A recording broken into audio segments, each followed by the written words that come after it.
ಅಂತ ಅಪ್ಪಗೆ ಬಂದ್ಬಿಟ್ಟು 50 ವರ್ಷದಿಂದ ನರ ವೀಕ್ನೆಸ್ ಇತ್ತು. ಅವರು 2 ತಿಂಗಳಿಗೆ 3 ತಿಂಗಳಿಗೆ ಇಂಜೆಕ್ಷನ್ ಹಾಕ್ಕೊತಿದ್ರು ನರ ವೀಕ್ನೆಸ್ಸಿಗೆ, ಟ್ಯಾಬ್ಲೆಟ್ ತೊಗೊತಿದ್ರು. ಆ ಇಂಜೆಕ್ಷನ್ ಹಾಕ್ಕೊಂಡಿಲ್ಲ ಅಂದರೆ, ಆ ಟ್ಯಾಬ್ಲೆಟ್ ತಿಂದಿಲ್ಲ ಅಂದ್ರೆಗಿನ ಅವ್ರಿಗೆ ಕೈ ಕಾಲು ಸ್ವಚ್ಛ ಬಿದ್ದು ಕೆಳಗಡೆ ಬಿಡ್ತಾ ಇದ್ರಂತೆ, ಚಕ್ರ ಬಂದು ಕೆಳಗಡೆ ಬಿಡ್ತಾ ಇದ್ರಂತೆ. ಈ ರೀತಿ ಇರುವಾಗ ಅವ್ರಿಗೆ ಹಾಗೆ ಈ ಥರ ಎಲ್ಲ ನೋವೆಲ್ಲ ಇನ್ಫೆಕ್ಷನ್ ಎಲ್ಲ ಜಾಸ್ತಿ ಇತ್ತು. ಅಪ್ಪಗೆ ಮೊಣಕಾಲು ನೋವು ಜಾಸ್ತಿ ಇತ್ತು. ಅಪ್ಪ ಬಂದ್ಬಿಟ್ಟು ಯಾರೋ ಒಬ್ರು ಫ್ರೆಂಡ್ ಹೇಳಿದ್ದಾರೆ, ಇಲ್ಲಿ ಸೆರೆಕೆರೆ ಐತಪ್ಪ, ಅಲ್ಲಿ ಚೆನ್ನಾಗಿ ನೋಡ್ತಾರೆ, ಅಲ್ಲಿ ಗುಳಿಗೆ ಟಾಣಿಕೆ ಏನು ಕೊಡಲ್ಲ, ಇಂಜೆಕ್ಷನ್ ಏನು ಕೊಡಲ್ಲ, ಅದು ಥೆರಪಿ ಮುಖಾಂತರ ಕೊಡ್ತಾರೆ, ಪಚ್ಚಕಲ್ಲಿನ ಮುಖಾಂತರ ಅಂತ ಹೇಳಿ ಅಪ್ಪನ ಕಳಿಸಿದ್ರಂತೆ. ಅಪ್ಪ ಕಳಿಸಿದಾಗ ಇಲ್ಲಿ ಬಂದು ಇವತ್ತಿಗೆ 13 ದಿನ ಆಯಿತು.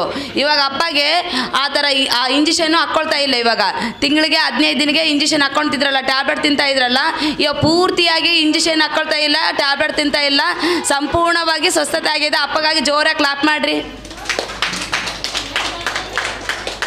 ಅವರಿಗೆ 3 ವರ್ಷದಿಂದ ಪ್ರಾಬ್ಲಮ್ ಆಯ್ತಂತೆ. ಮೊಣಕಾಲು ಹೋಗ್ಬಿಟ್ಟು ಹಾಸ್ಪಿಟ್ಲಿಗೆ ತೋರಿಸಿದಾಗ MK ಎಲ್ಲ ಸೌದಾಗಿದ್ದಾವಪ್ಪ, ಇಷ್ಟೇ ಟ್ಯಾಬ್ಲೆಟ್ ಬಳಸಬೇಕು, ಹಾಗೆ ತಿಂತಾ ಇರಬೇಕು, ಹಿಂಗೆ ಜೀವನ ಸಾಗಿಸ್ಬೇಕಂತ ಹೇಳ್ತಾ ಇದ್ರೆ ಅಂದರೆ. ಆದರೆ ಅಪ್ಪ ಬಂದ್ಬಿಟ್ಟು ಸೆರೆಕೆರೆ ಬಂದಮೇಲೆ ಇವಾಗ ಮೊಣಕಾಲು ಹೋಗ್ಬಿಟ್ಟು ಎಲ್ಲ ಚೆನ್ನಾಗಿ ನಡೀತಾ ಇದ್ದಾರೆ, ಟ್ಯಾಬ್ಲೆಟನ್ನು ಹಾಕ್ಕೊಳ್ತಾ ಇಲ್ಲ.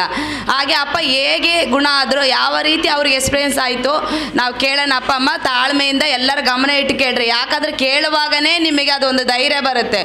ನೀವು ಒಬ್ರಿಗೊಬ್ರು ಮಾತಾಡುವಾಗ ಅಪ್ಪ ಏನು ಹೇಳ್ತಾರೆ ಅಂತ ನಿಮ್ಗೆ ಅರ್ಥ ಆಗಲ್ಲ. ಅದಕ್ಕೆ ಅಪ್ಪ ಏನು ಹೇಳ್ತಾರೆ, ಅವ್ರಿಗೆ ಯಾವ ರೀತಿ ಗುಣ ಆಯ್ತು, ಎಷ್ಟು ವರ್ಷದಿಂದ ಅವ್ರಿಗೆ ಸಮಸ್ಯೆ ಇತ್ತು, ಅವ್ರು ಹೇಳ್ತಾರಪ್ಪ, ಕೇಳ್ರಿ. ಅಪ್ಪ ನಮಸ್ತೆ, ನಿಮ್ಮ ಹೆಸರು? ನಮ್ಮ ಹೆಸರು ಸುಖೇಂದ್ರ ಗೌಡಮ್ಮ. ನಿಮ್ಗೇನು ಪ್ರಾಬ್ಲಮ್ ಇತ್ತಪ್ಪ? ನಮಗೆ ಒಂದು 50 ವರ್ಷದ ಟೈಮ್ ಸರಿಗೆ ಊಟ ಮಾಡ್ದಂಗೆ ನರ ಎಕ್ಕಿಸ್ಕೊಂಡ್ಬಿಡ್ತಿತ್ತು. ನಾವು ಎಲ್ಲಿ ಬಿದ್ದುಬಿಡ್ತೋ ಗೊತ್ತಾಗ್ತಿಲ್ಲ ಒಂದು ಟೈಮ್ಗೆ. ಆದಮೇಲೆ ಯಾವಾಗನ್ನ ಇಂಜೆಕ್ಷನು ತಿಂಗಳಾಗ ಒಂದು 3-4 ಮಾಸಿಗೆ ಯಾವಾಗಂತ ಹೇಳಿದ್ರು. ನಾವು ಕಂಟಿನ್ಯೂ ಮಾಡಿಸಲಿಲ್ಲ. ಯಾವಾಗೋ 2 ತಿಂಗಳು ಒಂದು ಬರೆ, 3 ತಿಂಗಳು ಒಂದು ಬರೆ, ಕೆಲಸ ಬೇರೆದ್ರೆ ತಿಂಗಳಾಗ ಒಂದು 2 ಲಕ್ಷ ಅಂತಿದ್ವಿ. ಇಲ್ಲಿ ಟ್ಯಾಬ್ಲೆಟ್ಸ್ ಬಳಸಿದ್ವಿ, ಡೈಲಿ ಇಲ್ಲ.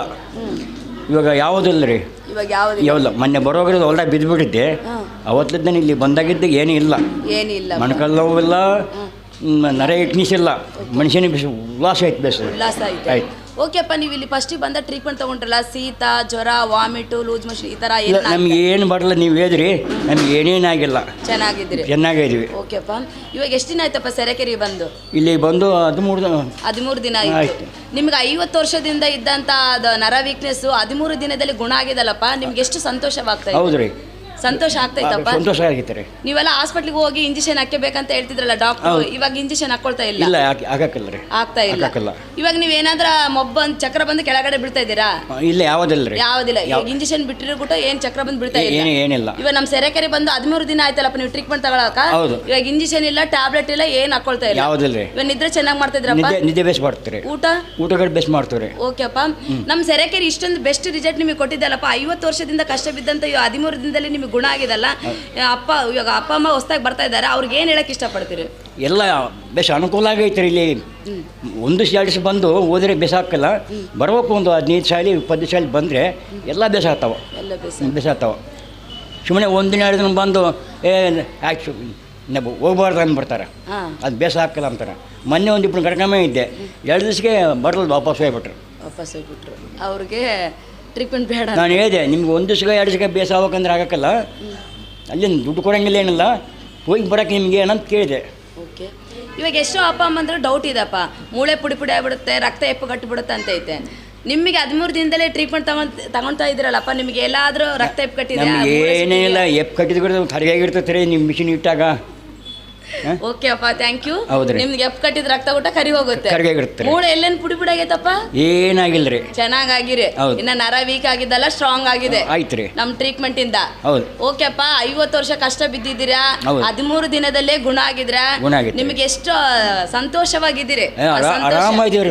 ಖುಷಿನಾ? ನಿಮ್ಮ ಮನೆಗಳ ಕುಟುಂಬದ ಜೊತೆ ದಾರಿ ಹೋಗ್ಬೇಕು, ಸುಮ್ಮನೆ ಹಂಗೆ ಓದ್ತು ನಾವು ಹಂಗೆ ನಡೀತಾ ಇದ್ರಿ. ಇವಾಗ ಮೊದಲು ನಡೆಯಕ್ಕೆ ಆಗ್ತಾ ಇದ್ದಿಲ್ಲಪ್ಪ, ಸ್ವಲ್ಪ ಹೆಂಗೆ ಕಮ್ಮಿ. ಅವಾಗ ನೀವು ಮೊನ್ನೆ ಇಲ್ಲಿ ಟ್ರೀಟ್ಮೆಂಟ್ ತಗೊಂಡಾಗಿದ್ದು ಅವ್ರು ಆರಾಮಾಗ್ಬಿಟ್ಟು ಆರಾಮದೆ ಜೋಶಾಗಿ ನಡೀತಾ ಇದ್ದೀರಿ. ಹೌದ್ರಿ. ಓಕೆ ಅಪ್ಪ, ಥ್ಯಾಂಕ್ ಯು ಅಪ್ಪ. ಇಲ್ಲಿ ಬಂದಂಥ ಅಪ್ಪ ಅಮ್ಮಂದರಿಗೆ ಏನು ಹೇಳಕ್ಕೆ ಇಷ್ಟಪಡ್ತೀರಿ ಕೊನೆಯದಾಗಿ? ನೋಡ್ರಿ, ಕೈ ಮುಗಿದು ಹೇಳ್ತೀನಿ ಎಲ್ಲರಿಗೆ, ಬೇಸ್ ಆರಾಮ ಆಗ್ತೈತೆ. ನೀವು ಅನುಕೂಲವಾಗಿ ಬಂದು ಮಾಡಿಸ್ಕೊಂಬಿಟ್ರೆ ಏನು ತೊಂದರೆ ಆಗ್ಕಲ್ಲ. ಮತ್ತು ನಾವೇನು ಅವ್ರೇನು ನಮಗೇನು ಹೇಳ್ಕೊಟ್ಟಿಲ್ಲ, ನಮಗೆ ಆರಾಮಾಗಿತ್ತು. 50 ವರ್ಷದ ಓದಾಡ್ತಿದ್ವಿ ನರ ವೀಕ್ನೆಸ್ಸು. ಡಾಕ್ಟ್ರ್ ಹೇಳ್ತಿದ್ರು, ತಿಂಗಳ 4 ಇಂಜೆಕ್ಷನ್ ಮಾಡಿಸ್ಗ, ಇಲ್ಲಾಂದರೆ ಟ್ಯಾಬ್ಲೆಟ್ಸ್ ತಂದು ತಿನ್ನೋ ಅಂತ ಹೇಳ್ತಿದ್ರು. ನಾವು ಜಾಸ್ತಿ ಬಳಸಿಲ್ಲ ರೀ. ಇಲ್ಲಿ ಬರೋ ಮಂದೆ ಒಂದು ದಿವಸ ಹೊಲ್ದಾಗಿದ್ದು ಬರೋ ಬಿದ್ದುಬಿಟ್ಟು ಹಿಂಗೆ ಇಲ್ಲಿ ಇರ್ಕೊಂಬಿಡ್ತು, ಹೇಳಕ್ಕೆ ಬರೋಕ್ಕಲ್ಲ ಅದು. ಒಂದೊಂದು ಬರೀ ಹೊಲ್ದಕ್ಕೆ ಫೋನ್ ಮಾಡಿಸಿ ಡಾಕ್ಟ್ರ್ ಕರ್ಕೊಂಬಂದು ಮಾಡಿಸ್ಕೊಂಡು ಒಂದು 10 ವರ್ಷ ಕೆಳಗಾದರೆ ಒಂದು 2-3 ಥರ ಬಂದುಬಿಟ್ಟಿತ್ತು. ಎದ್ದು ಕುಂದ್ರೋದಾಕಲ್ಲ. ಆ ನರ ವೀಕ್ನೆಸ್ ಬಂದುಬಿಟ್ರೆ ಆ ತಿಪ್ಪಲು ಹೇಳಬಾರ್ದು. ಪಾರ್ಸಾಗಿ ಬಂದವ್ರಿಗೇನ ದ್ಯಾಸ್ ಇರೋಕ್ಕಲ್ಲ, ಆ ನೋವು ತೊಟ್ಕೊಂಬೋದು ಹಾಕಲ್ಲ. ಜಾಟ್ರಿಗೆ ಒಂದು ಇಂಜೆಕ್ಷನ್ ಮಾಡಿಬಿಟ್ರೆ ಹೋಗೋಕ್ಕಂತಿದ್ವು ನಾವು. ಅಷ್ಟರ ಮಟ್ಟಿಗೆ ಅನುಕೂಲ ಆಯಿತು ಆಗ. ಬರ್ರಿ ತೆಗಿದಂಗೆ ಬರ್ರಿ, ತಪ್ಪೇನೈತೆ, ನಾವೇನು ದುಡ್ಡು ಕೊಡ್ತೀವ್ಯಾ? ಏನಿಲ್ಲ. ಒಂದು ದಿವಸ 2 ದಿವಸ ಬಂದು ಹೋದ್ರಿ ಹೆಂಗೆ ಬೇಸಾಗ್ತಾವಪ್ಪ. ಹಾಂ, ನಮಸ್ಕಾರ ರೀ. ಓಕೆ, ಥ್ಯಾಂಕ್ ಯು ಅಪ್ಪ. ಕ್ಲಾಪ್ ಮಾಡಿರಿ.